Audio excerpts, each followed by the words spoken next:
spoken all over the world, so it is called world language, international language and global language, है ना।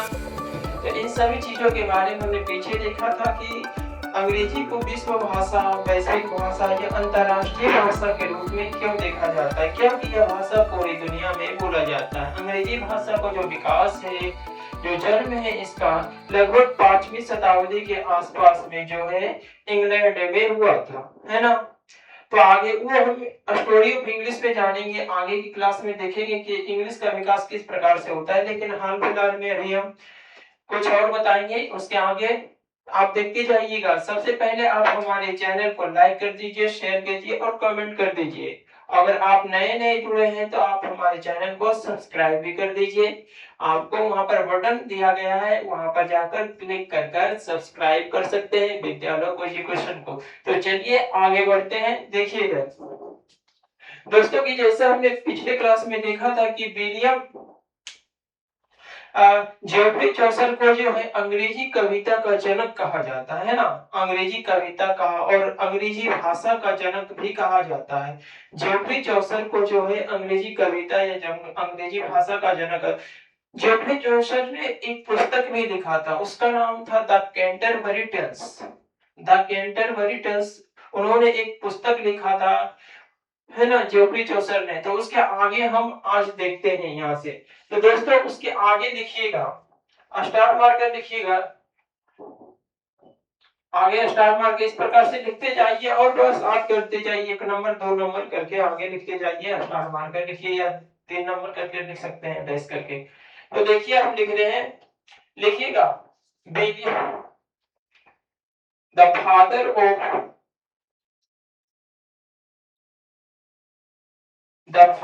Of English drama, the father of English drama, the father of English drama is called William Shakespeare.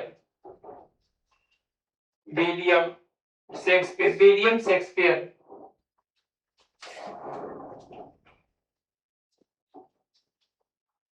William Shakespeare. William Shakespeare the father of English drama. Drama का मतलब नाटक होता है। Drama का मतलब क्या होता है दोस्तों? नाटक। ड्रामा मतलब अंग्रेजी नाटक का जनक, अंग्रेजी नाटक का जनक, अंग्रेजी नाटक का पिताजी, है ना। अंग्रेजी नाटक का जनक कहा जाता है। इज कॉल्ड मतलब कहा जाता है। अंग्रेजी नाटक, इंग्लिश ड्रामा को हिंदी में नाटक कहते हैं ना। अंग्रेजी नाटक का जनक कहा जाता है। किसको कहा जाता है? विलियम शेक्सपियर को कहा जाता है। यानी इस प्रकार से भी लिख सकते हैं, William Shakespeare is known is the father of English drama, है ना। विलियम शेक्सपियर को अंग्रेजी नाटक के जनक के रूप में जाना जाता है। इस प्रकार की लैंग्वेज हमने पिछले लेक्चर में इसी तरीके से लिखने के लिए बताया था। आप उस तरीके से भी लिख सकते हैं, लेकिन और भी आगे देखना है ना। आपको जो है ना, हम आपको एक एक पॉइंट बेहद बारीकी से हिंदी इंग्लिश दोनों तरीके से बताते जाएंगे, है ना। बस आप इसको समझते चलिएगा। इंग्लिश ड्रामा मतलब अंग्रेजी नाटक, और मतलब का फादर मतलब जनक, पिता, है ना। अंग्रेजी नाटक का जनक कहा जाता है, विलियम शेक्सपियर को कहा जाता है, विलियम शेक्सपियर को कहा जाता है ना। और भी लिखिएगा, इन्हें कहा जाता है बार्ड ऑफ एवन कहा जाता है। विलियम शेक्सपियर का जो जन्म होता है दोस्तों इंग्लैंड में हुआ था। एक नदी है इंग्लैंड में जिसका नाम है एवन। एवन नदी के किनारे इनका जन्म हुआ था, है ना। वहां पर ये कहां पड़ता? स्ट्रेटफोर्ड अपॉन एवन एक शहर है इंग्लैंड में। स्ट्रेटफोर्ड अपॉन एवन एक शहर है जहां इनका जन्म होता है। वहां पर एक नदी बहती है, उसी का नाम एवन है। बार्ड, BARD, है ना। बार्ड कहने का मतलब होता है एक ऐसा कवि, एक ऐसा पोएट, एक ऐसा कवि जो कहानियों को कविताओं के माध्यम से सुनाता है। बार्ड कहने का मतलब क्या होता है? एक ऐसा कवि, एक ऐसा गीतकार, एक ऐसा पोएट जो कहानियों को किसके माध्यम से सुनाता है? कविताओं के माध्यम से सुनाता है, पोएट्री के माध्यम से। तो देखिएगा, विलियम शेक्सपियर इस तरीके से, विलियम शेक्सपियर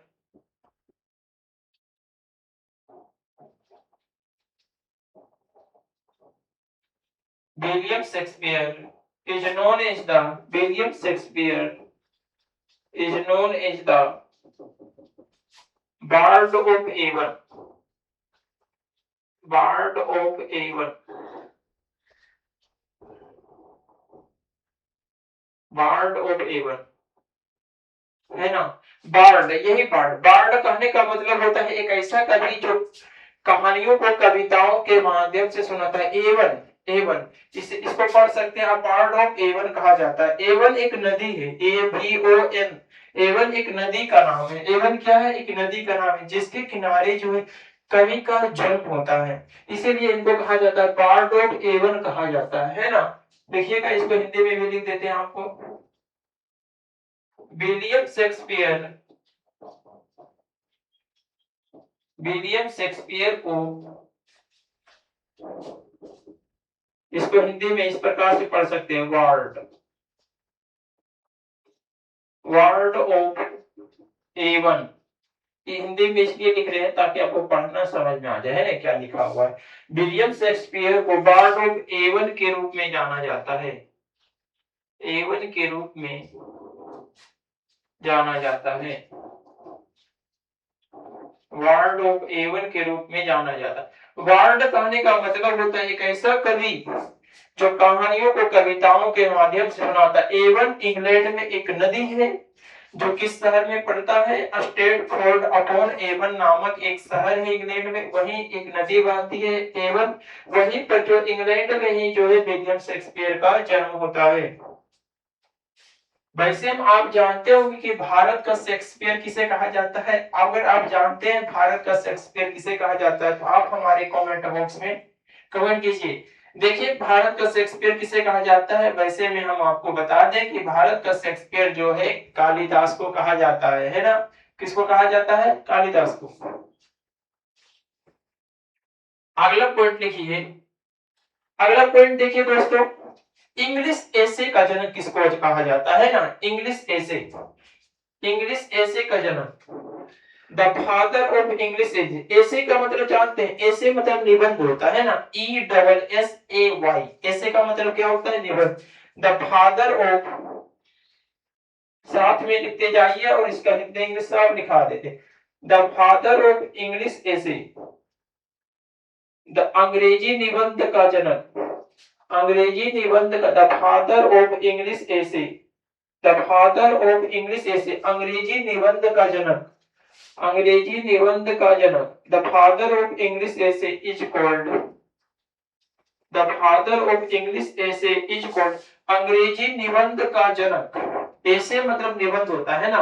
अंग्रेजी निबंध का जनक कहा जाता है, किसको कहा जाता है? Francis Bacon, Francis, Francis Bacon को कहा जाता है। किसको कहा जाता है दोस्तों? Francis Bacon. अंग्रेजी निबंध का जनक फ्रांसिस बेकन को कहा जाता है। अंग्रेजी निबंध का जनक किसको कहा जाता है? Francis Bacon. देखिए, हमने लिख दिया इसका हिंदी में। अंग्रेजी एसे का मतलब निबंध होता है ना, निबंध। इंग्लिश एसे अंग्रेजी निबंध, अंग्रेजी निबंध का जनक कहा जाता है, कहा जाता है, इज कॉल्ड कहा जाता है। किसको कहा जाता है? फ्रांसिस बेकन, फ्रांसिस बेकन, अनुसर फ्रांसिस बेकन को कहा जाता है। पूछेगा कि अंग्रेजी निबंध के रूप में किसे जाना जाता है, बता देता हूं। देखिए, the father of English drama is called William Shakespeare. अंग्रेजी नाटक का जनक विलियम शेक्सपियर को कहा जाता है। William Shakespeare is known as the bard of Avon. Bard का मतलब होता है एक ऐसा कवि या एक ऐसा गीतकार जो कहानियों को कविताओं के माध्यम से सुनाता है ना। एवन नदी है, इंग्लैंड में एक नदी है, उसी का नाम है ना नदी। इसी एवन एक नदी है जिसके किनारे विलियम शेक्सपियर का जन्म होता है। स्टेटफोर्ड अपॉन ऑफ एवन नामक शहर में इंग्लैंड में पड़ता है, वहीं पर इनका जन्म होता है। विलियम शेक्सपियर को वार्ड ऑफ एवन के रूप में जाना जाता है, यानी विलियम शेक्सपियर को वार्ड ऑफ एवन भी कहा जाता है। The father of English essay, English essay मतलब अंग्रेजी निबंध, English essay is called Francis Bacon. अंग्रेजी निबंध का जनक फ्रांसिस बेकन को कहा जाता है। The father of English novel, English novel मतलब अंग्रेजी उपन्यास, the father of English novel is called Henry fielding. अंग्रेजी उपन्यास का जनक हेनरी फील्डिंग को कहा जाता है। आप देखिए, आगे देखते हैं।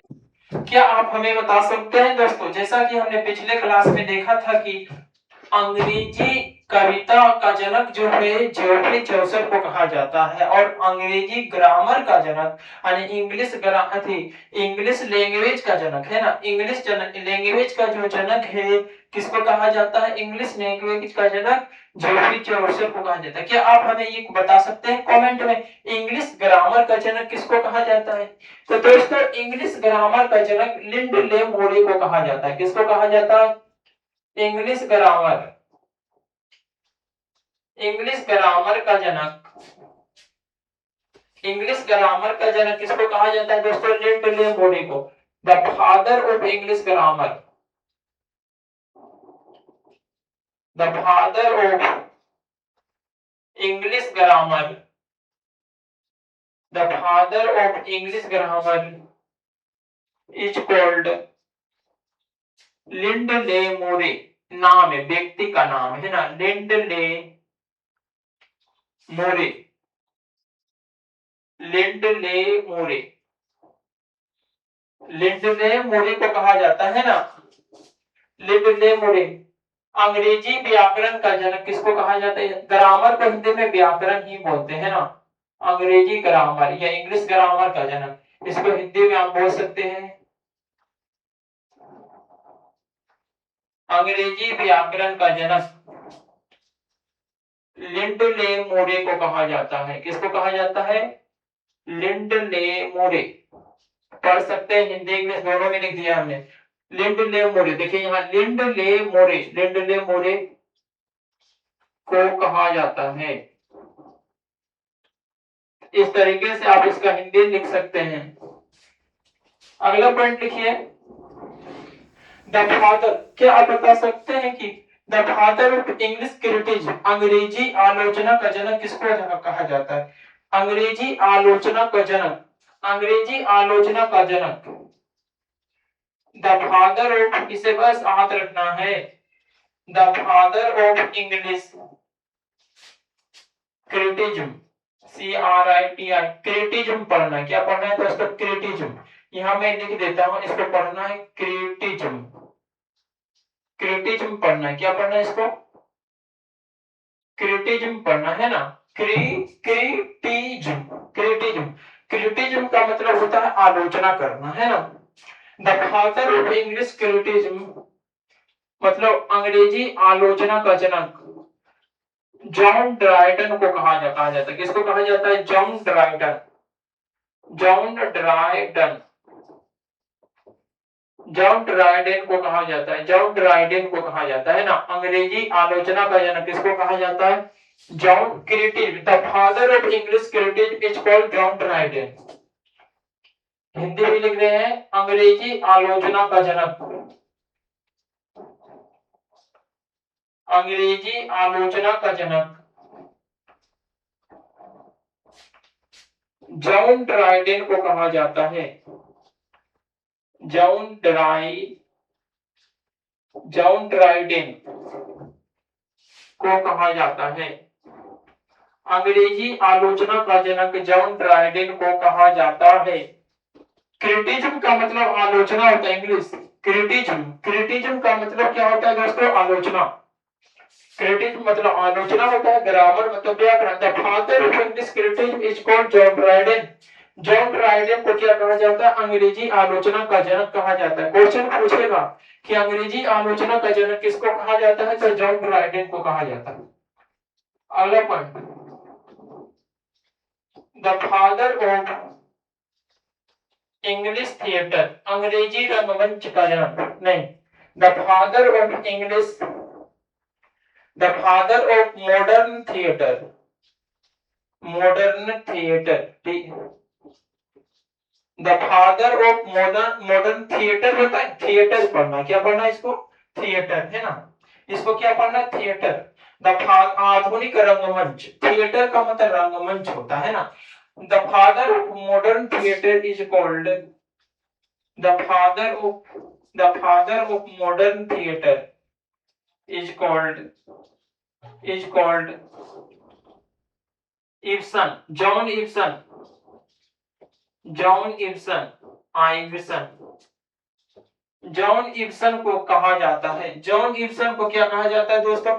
जॉन इब्सन को जो कहा जाता है, जॉन इब्सन को क्या कहा जाता है? आधुनिक रंगमंच का जनक कहा जाता है। मॉडर्न थिएटर का जनक किसको कहा जाता है? John Ibsen.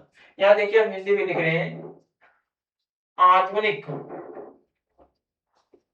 आधुनिक रंगमंच का जनक, आधुनिक रंगमंच, आधुनिक रंगमंच का जनक, आधुनिक रंगमंच।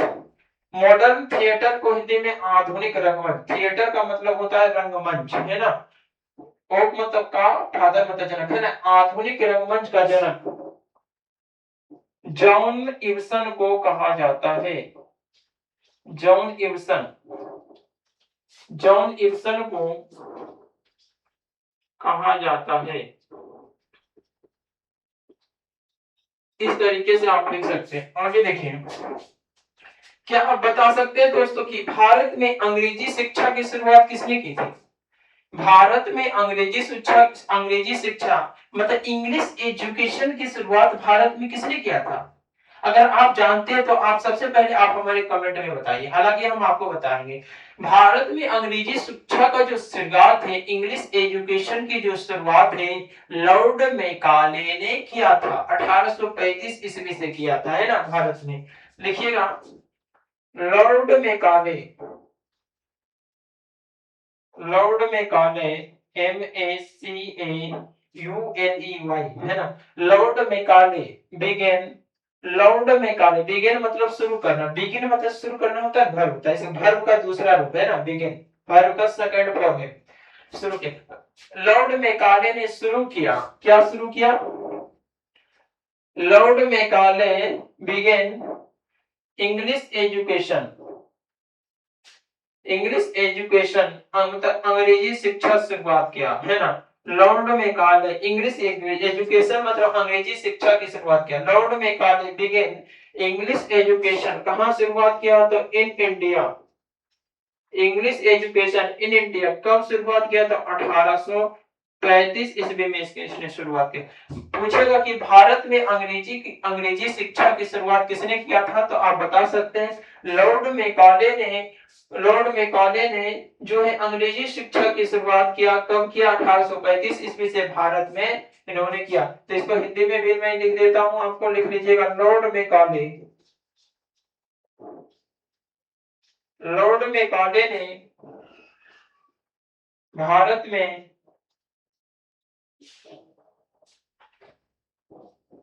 भारत में 1835 में अंग्रेजी शिक्षा को शुरुआत किया। लॉर्ड मैकाले ने भारत में 1835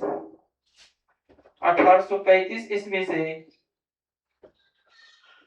1800 लॉर्ड मैकाले ने भारत में 1835 ईस्वी से अंग्रेजी शिक्षा की शुरुआत की। अंग्रेजी शिक्षा की शुरुआत की, अंग्रेजी शिक्षा की शुरुआत की, अंग्रेजी शिक्षा की क्या की? शुरुआत किया इसने, है ना। तो एक बार मैं पढ़कर बता रहा हूं, the father of English grammar is called Lindley Murray. अंग्रेजी व्याकरण अर्थात इंग्लिश ग्रामर का जनक किसको कहा जाता है? लिंडले मूरे को कहा जाता है। The father of English criticism, यहाँ लिख दिया, इसको क्या पढ़ना है? क्रिटिज्म, है ना, इसको थिएटर पढ़ना है। The father of English criticism is called John Dryden. अंग्रेजी आलोचना, क्रिटिज्म को हिंदी में आलोचना बोलते हैं, अंग्रेजी आलोचना का जनक जॉन ड्राइडेन को कहा जाता है। The father of modern theatre, modern theatre को हिंदी में आधुनिक रंगमंच बोलते हैं। क्या बोलते हैं? आधुनिक रंगमंच, आधुनिक रंगमंच, है ना। The father of modern theatre is called John Ibsen. आधुनिक रंगमंच का जनक जॉन इब्सन को कहा जाता है। मॉडर्न थिएटर का जनक विश्व लेवल पर, है ना, विश्व स्तर पर जो है, विश्व मतलब वर्ल्ड के लेवल पर जो है आधुनिक रंगमंच का जनक, यानी वर्ल्ड लेवल पर जो है मॉडर्न थिएटर का जनक किसको कहा जाता है? जॉन इब्सन को कहा जाता है। लॉर्ड मैकाले ने भारत में जो है अंग्रेजी शिक्षा की शुरुआत किया था, कब किया था? 1835 ईस्वी से किया था। Lord Macaulay began, Lord Macaulay ने शुरू किया, बिगेन मतलब शुरू करना, वर्ब का दूसरा रूप, है ना। Lord Macaulay began English education, अंग्रेजी शिक्षा, इंग्लिश एजुकेशन अंग्रेजी शिक्षा इन इंडिया, भारत में इन 1835 से किया, है ना। तो लॉर्ड मैकाले ने भारत में 1835 ईस्वी से अंग्रेजी शिक्षा की क्या की शुरुआत। तो आगे देखिएगा दोस्तों, आगे जो हम क्या देख रहे हैं, देखिएगा आगे, आगे जो है देख लेते हैं चल रहा है। हाँ देखिए आगे, देखिएगा आगे, देखिएगा आगे, जैसा कि हमने पहले एक बार पीछे रिपीट कर देते हैं, जैसा कि हमने पिछले पिछले अभी तुरंत पीछे में देखा कि हेनरिक इब्सन को कहा जाता है, किसको कहा जाता है, Henrik Ibsen, Henrik Ibsen, Henrik, इसको हेनरिक पढ़ना है ना, हेनरिक इब्सन, हेनरिक इब्सन को क्या कहा जाता है, हेनरिक इब्सन, हेनरिक इब्सन को कहा जाता है आधुनिक रंगमंच का जनक, मॉडर्न थिएटर का जनक कहा जाता है। जैसा कि हमने पीछे चीजों में देखा था, यहीं पर देख रहे थे, है ना, हेनरिक इब्सन को क्या चाहता है, वहां पर हमने शायद जॉन इब्सन लिखा दिया था, है ना, उसको सुधार लीजिएगा, लिखिएगा हेनरिक इब्सन लिखिएगा, शायद ध्यान नहीं रहा, हेनरिक इब्सन, हेनरिक इब्सन, केवल जॉन की जगह पर हेनरिक कर दीजिए, क्या कर दीजिए, हेनरिक, हेनरिक कर दीजिए ना, लिखिएगा आगे, लिखिएगा सैमुअल,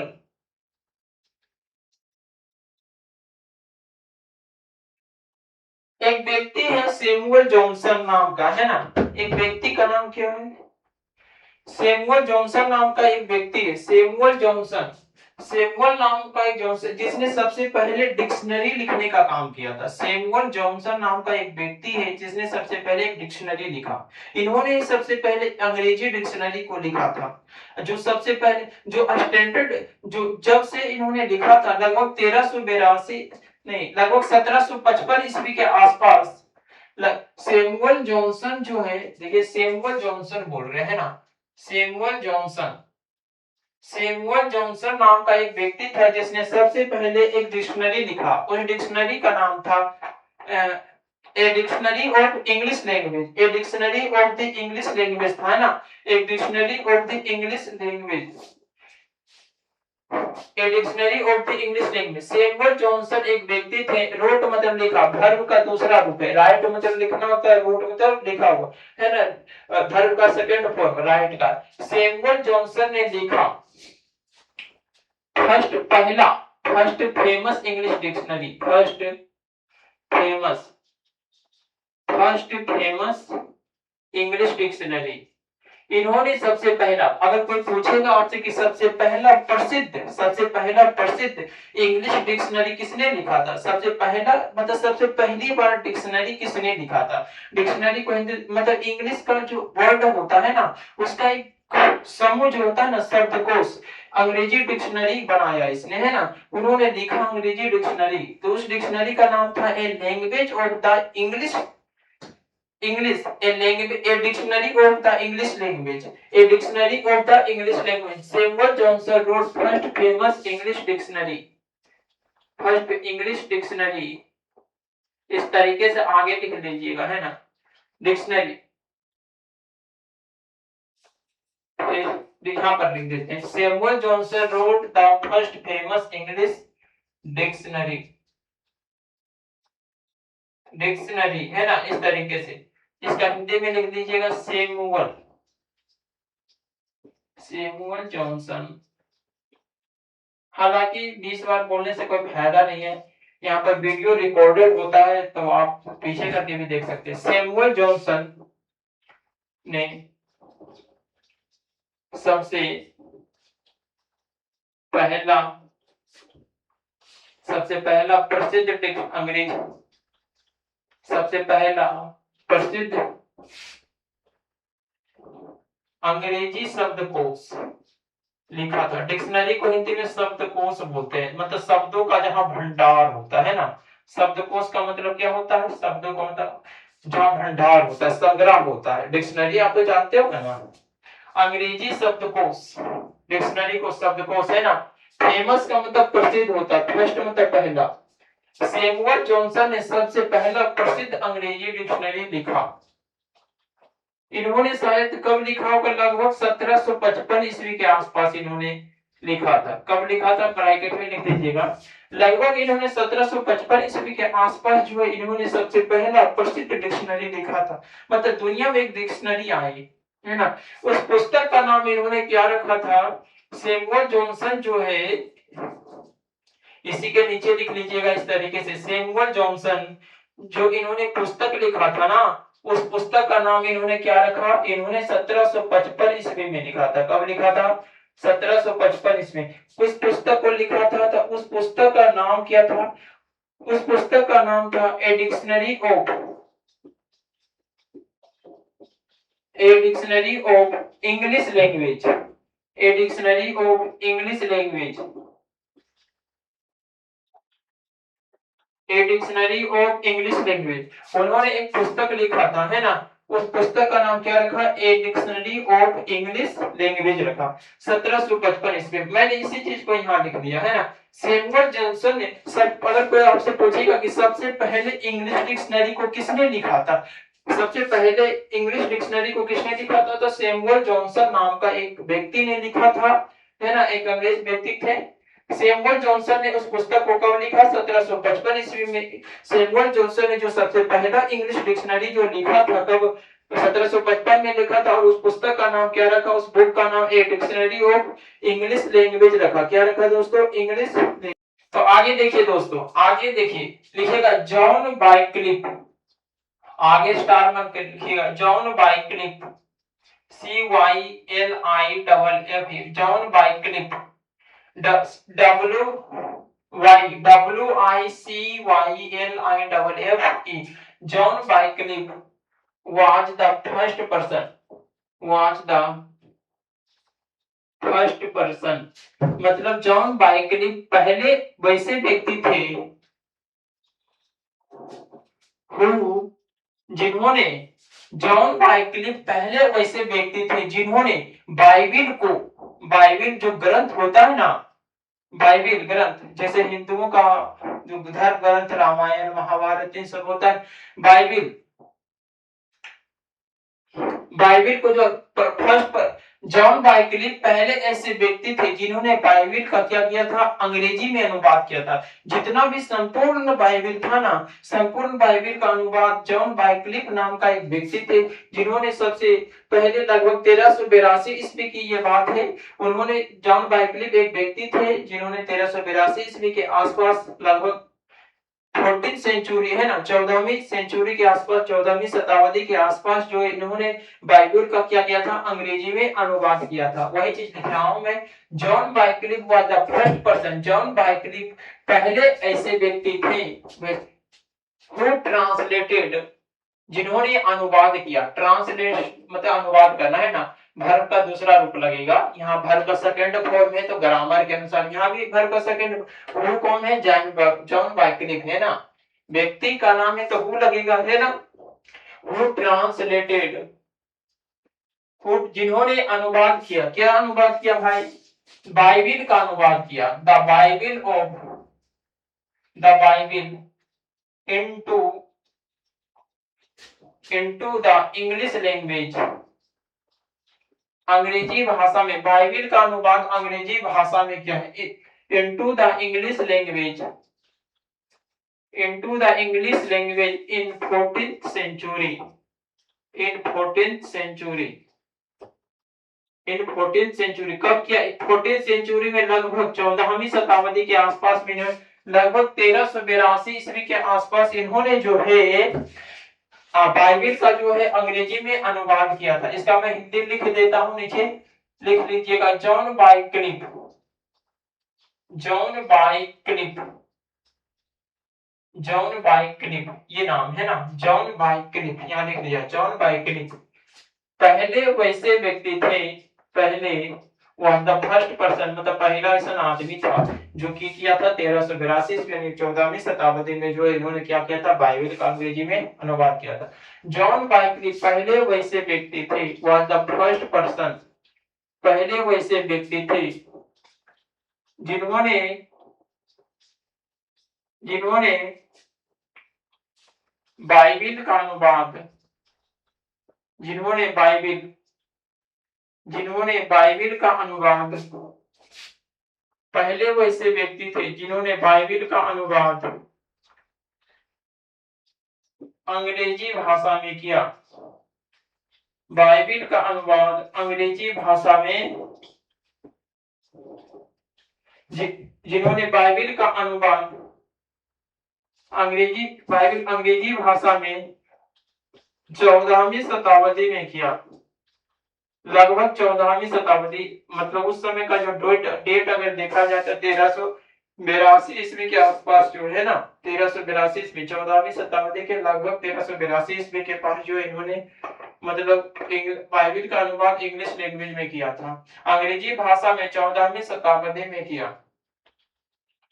इस तरीके से आप इसका हिंदी लिख सकते हैं। देखिए जॉन बाइक्लिफ जो पहले ऐसे व्यक्ति थे जिन्होंने, पहला ऐसा आदमी था जॉन बाइक्लिफ जो पहले क्या किया था, बाइबिल का अनुवाद किया था अंग्रेजी भाषा में किया था। कब किया गया था? लगभग 1382 ईस्वी में। अर्थात कहने का मतलब है 1382 मतलब 14वीं शताब्दी में उन्होंने किया था। तो दोस्तों आज का क्लास यहीं तक रखते हैं, फिर मिलते हैं कल हम जानेंगे इंग्लिश के बारे में। तो जान लिए हैं हमने, जैसा कि पहले हम आपको बता रहे थे कि इंग्लिश को एक सब्जेक्ट मानकर आपको नहीं पढ़ना है, इंग्लिश को एक लैंग्वेज मानकर पढ़ना है। तो कल हम जानेंगे कि लैंग्वेज क्या होता है। लैंग्वेज को हम बोलते हैं भाषा, है ना। व्याकरण में आप पढ़ते हुए तो इसे भाषा ही पढ़ते होंगे। और लैंग्वेज तो देखेंगे, इंग्लिश ग्रामर पढ़ रहे हैं तो देखते हैं कि लैंग्वेज कल हमसे जुड़ना नहीं भूलिएगा। कल हम पढ़ेंगे लैंग्वेज और उसके जो काइंड्स होते हैं, उसके जो टाइप्स होते हैं, अलग अलग भागों में जो डिवाइड होते हैं। जैसे स्पोकन इंग्लिश होता है ना, स्पोकन इंग्लिश मतलब ओरल लैंग्वेज, रिटन इंग्लिश, है ना। तो कल के लेक्चर में लैंग्वेज का कल एक पूरा क्लास चलेगा, तो मत भूलिएगा। लैंग्वेज के बाद हम पढ़ेंगे, आगे पढ़ेंगे, है ना, लेटर के बारे में भी जानेंगे, अल्फाबेट के बारे में जानेंगे, सब कुछ धीरे धीरे खत्म करेंगे, है ना। तो शुरू में जो